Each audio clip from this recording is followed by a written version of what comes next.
Harbhajan Singh India के अब साबका ऑफ स्पिनर हो चुके हैं वो, और तज्जिए करते हैं अब वो, और उन्होंने बड़ी ठीक बात कही है कि ये जो ऑस्ट्रेलियन साइट है ये डुप्लीकेट साइट है, यानी कि रेप्लिका है, ये रेप्लिका बता दिया इनको कि ये साइड अगर 10 मैच की भी सीरीज खेले तो ये 10-0 10-0 हार जाएगी। आपको पता है पीएसएल चल भी रही है, राशिद खान ने आईपीएल ज्वाइन भी कर लिया क्योंकि अफगानिस्तान और यूएई की सीरीज खत्म हुई है। बड़ी जबरदस्त किस्म की जो है वो बॉलिंग का आगाज भी किया उन्होंने। लेकिन अली साहब जो बड़ा धचका लगा कोटा ग्लैडिएटर्स को, वो ये लगा कि श्रीलंकन क्रिकेट बोर्ड ने ये क्या किया है, उन्होंने हसरंगा को एनओसी देने से मना कर दिया। इससे पहले कुशाल मेंडिस को भी उन्होंने एनओसी नहीं दिया था, और मजे की बात यह है कि शनाका जो उनके कप्तान है उनको एनओसी दे दिया है।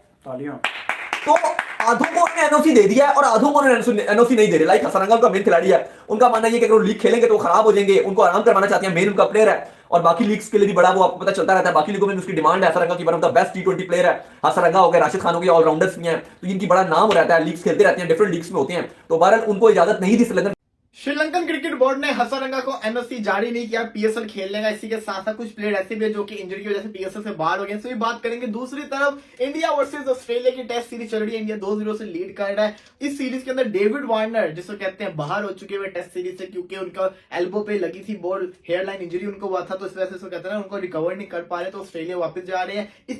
हेलो दोस्तों, शोएब अख्तर ने उड़ाया बाबर आजम का मजाक, बोला कि इनसे इंग्लिश बोलना नहीं आती तो ये क्या खाक बड़े प्लेयर बनेंगे। वहीं अगर बात की जाए इंडिया और ऑस्ट्रेलिया के बीच खेले जा रही टेस्ट सीरीज की, तो हरभजन सिंह ने कहा है कि इंडिया ऑस्ट्रेलिया को 10-0 से भी हरा सकता था। शोएब अख्तर ने कहा कि पाकिस्तान टीम में इस वक्त कोई सुपरस्टार मौजूद नहीं है, इनको कैमरे के सामने बात करना नहीं आती। अगर इनको कैमरे के सामने बात नहीं कर सकते तो ग्राउंड में क्या परफॉर्म करेंगे। ये क्या बात है, थोड़ी बात समझ नहीं आई साहब।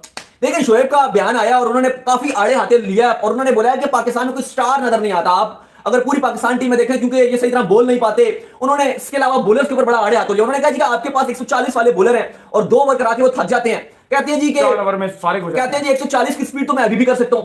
वो कहते हैं जी कि मैं वसीम और वकार भाई जब थे अपने दौर में तो हम 500 ओवर सीजन में करते थे हम मिलकर। वो कहते हैं आज के आपको पाकिस्तान में टैलेंट ही नजर नहीं आता, ना आपको बॉलिंग में वो टैलेंट नजर आ रहा है, ना आपको बैटिंग में टैलेंट नजर आ रहा है। लेकिन बाबर के हवाले से जो हमने बात की कि बाबर क्योंकि अच्छा बोल नहीं पाते, तो उनका मानना यह है कि वो एक बड़े प्लेयर नहीं बन सके जिस तरीके का बाबर को प्लेयर बनना चाहिए था। अगर इसमें अगर आप 2 बातें, पहली बात तो यह कि बात वो बिल्कुल आप बात ठीक करें, इस पर हम एग्री नहीं करते कि अगर आप इंग्लिश नहीं बोल रहे तो आप बड़े स्टार, क्योंकि आपकी कौमी जुबान उर्दू है, आप अपनी लैंग्वेज यूज कर सकते हो। लेकिन हाफ शोएब की बात यहां पर ठीक हो सकती है कि बाबर को थोड़ी उर्दू भी बोलने में सीखना पड़ेगा। प्रेजेंट मतलब एक करना होता है ना। मुझे लगता है कि शदाब उनसे काफी बेहतर बोल लेते हैं, रिजवान उनसे काफी बेहतर बोल लेते हैं, बाबर थोड़ा फंसते रहते हैं, एक लफ्ज बड़ा बोलते हैं। डेफिनेटली मतलब अगर आप उनसे बात करो वो लगातार एक ही बात करते हैं, डेफिनेटली होगा, डेफिनेटली होगा, डेफिनेटली होगा।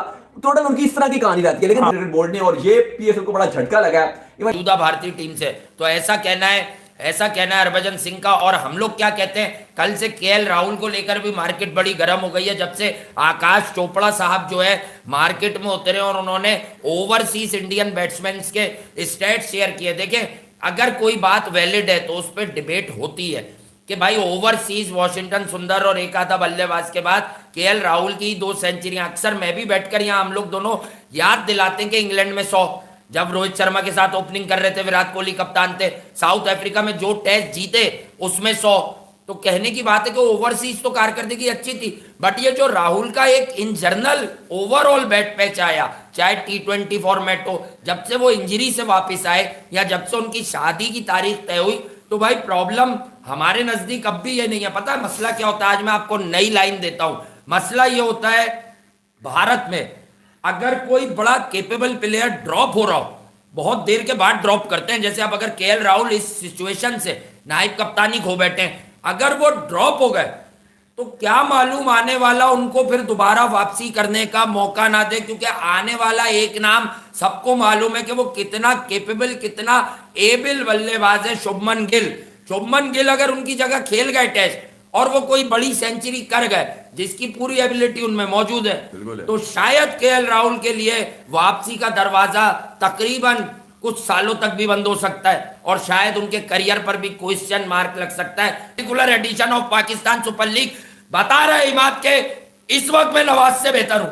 नहीं यार, नहीं, आप बताएं ना ये वाली बात, भाई हार जीत क्या, हम तो रन देखते हैं। बात वही है, देखें यार, ये भले एक दूसरे को मिठाइयाँ खिलाते रहे, भले एक पार्टियों पे केक बजा के काट के तालियां बजाते रहे, इनमें आपस में गम गुस्सा है और गालियों की हद तक है। ये निजी महफिलों में गालियां देते हैं एक दूसरे का नाम जब आता है तो मतलब एक दूसरे की शक्ल देखना पड़ता है। इमाद क्या आपने मुंह से सुना नहीं था कि मैं तो पिशावर के किसी लड़के से मिला ही नहीं। हाँ, मतलब वो मिलना ही नहीं चाहता किसी से भी भाई, कर रहा है वो। ठीक है। और उसको जो नापसंद है तो बिल्कुल ही नापसंद है, वो आप भले उससे सवाल करके उसको परेशान किए जाए।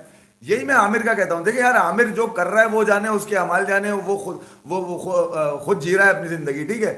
मगर मैं एज क्रिकेटर मैं ये कह रहा हूँ कि भाई उससे बेहतर तो आपके पास अभी भी कोई नहीं है। जब आप इतनी रिस्पेक्ट बेकारी के लोगों को दे सकते हैं, किसी केपीए को जो बॉल लेके भाग रहा है उसको, देखिए बात ये कि नतीजा कहां से आया भाई, नतीजा तो आमिर के पास है। अब वो भले 130 का बॉल करे, 128 का करे, आपको बर्दाश्त करना पड़ेगा।